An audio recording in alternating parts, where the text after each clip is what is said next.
Our state went into this recession with a structural budget problem due to too many years of over-reliance on temporary fixes and debt issuances and gimmicks, and too much of a reliance on Wall Street bailing us out. We need to not stick our heads in the sand on this. We need to not pretend anymore that the problem is going to take care of itself. It means tough choices are going to have to be made to bring the state budget back into balance.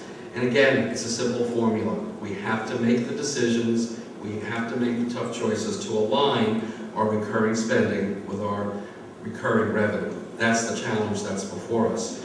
Part of that, I think, comes in a more honest assessment of what the numbers are, and that certainly should come at the start of the budget process so we don't fall into this cycle that we seem to fall into where we make a budget, we have promises built on it, local governments, not-for-profits. People depend on the budget commitments that are made in April, and we find a couple of months into the budget year we can't fulfill those commitments, and then it's crisis management. Where do we cut? And it's always harder for someone to have to adjust, or the local government to adjust to a cut in the middle of the year, rather than having the honest numbers at the beginning of the year.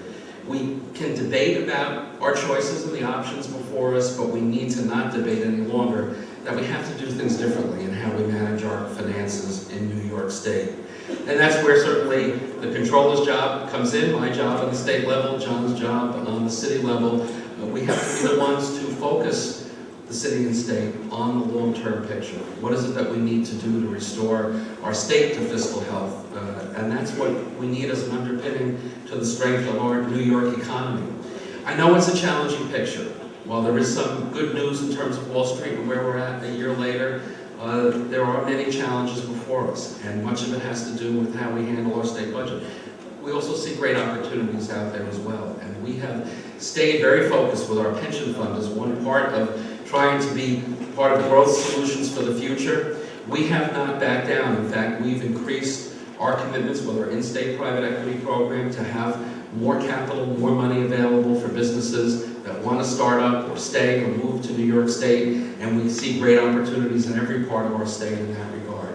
We've continued our commitment with our Green Strategic Initiative so we can invest more in the emerging green industries, and we want to do more of that investing for green businesses, green industries that want to be right here in New York so New York State can be a leader.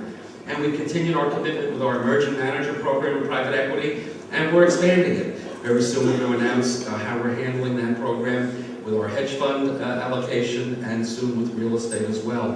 We see great opportunities with the new firms that are starting up, many of them smaller, many of them women and minority firms. So we still see our state as a state of opportunity. We want to be part of the growth that's out there. Part of what we need to do, though, is be smarter about the choices we make as far as state spending, so our state budget can be healthy. That will help to have our state economy be stronger. We need to celebrate the positive news. We've been waiting for positive news for a while from Wall Street, but Wall Street is a different Wall Street than it was a couple of years ago.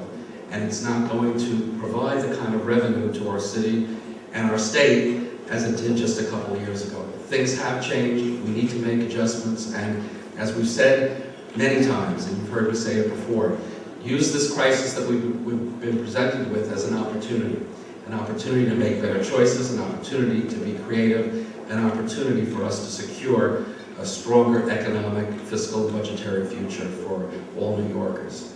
So thank you for your patience in listening to that update, and now the fun part for me is to introduce to you for some words our incoming New York City Controller, John Liu. I had the privilege to get to know John a number of years ago before he was elected to anything, and I remember my colleagues in Queens who introduced me to John said, John is somebody you should get to know, Tommy, because he's going to be something real soon.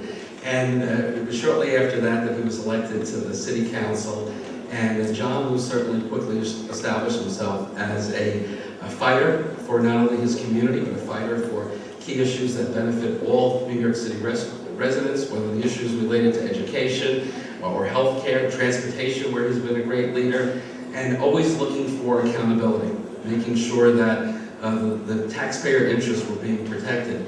John was always known as being smart and on the mark, and someone who wasn't afraid to call it like it is. And that's exactly what the job of controller is all about. And while I've often said in the past, and it's true, New York City in many ways has managed its finances in a stronger way than the state has. New York City has some of the same challenges that we have in New York State. So you need someone in the city controller's office who's going to call the numbers honestly, work with the city council and the mayor to keep the city on track to maintaining fiscal health. And there are many opportunities, whether it's on policy issues or from an investment point of view, or working together to promote good issues to benefit our city and state economy, where the state control's office and the city control's office need to be in partnership. That'll be good for all New Yorkers. And I know, for me, it's going to be a real privilege and pleasure to work with John Liu as the next controller for the great city of New York. Give him a warm welcome as we